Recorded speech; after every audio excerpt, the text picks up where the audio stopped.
Hi, Galina here from Legacy Counseling Center once again. Happy Remembrance Day.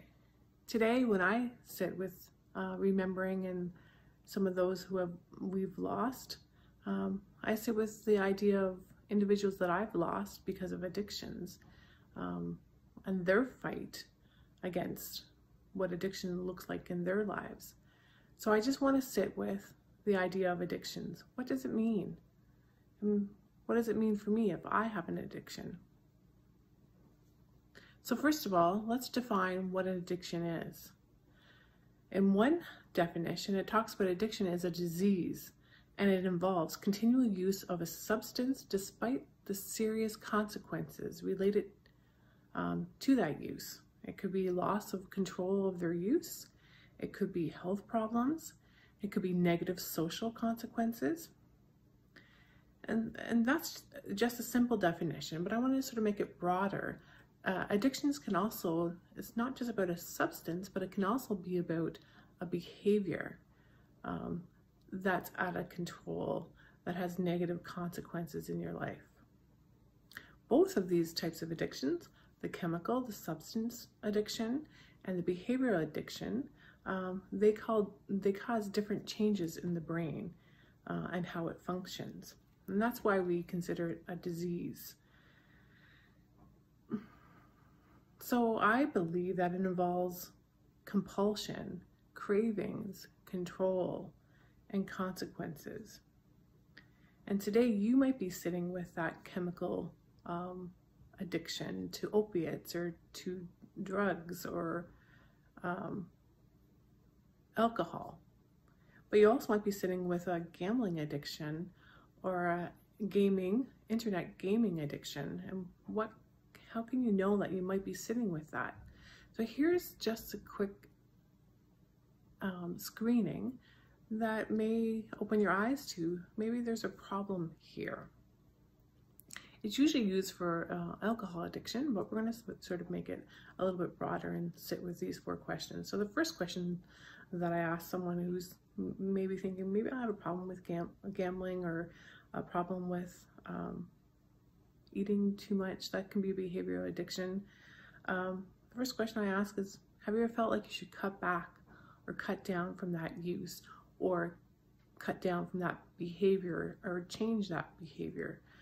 So for internet gambling, it may be how many hours you're spending on the gaming device and playing. You think about, I spent more time than I wanted to there. Second question you might ask yourself is, has anyone told you that it is a problem? You've been annoyed with that. So, for example, that you are drinking too much, or you're spending too much time on that certain game, and you get annoyed, you get angry about that comment. The next question that you might be able to ask yourself is, have you ever felt guilty or bad about your drinking or your substance use, whether it's opiates, or have you ever felt bad about how much you're spending on your gambling?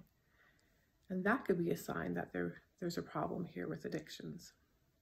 And the last and final question is, have you ever felt that there's been an eye-opening experience? For example, some individuals will talk about they need a drink first thing in the morning to deal with their hands shaking.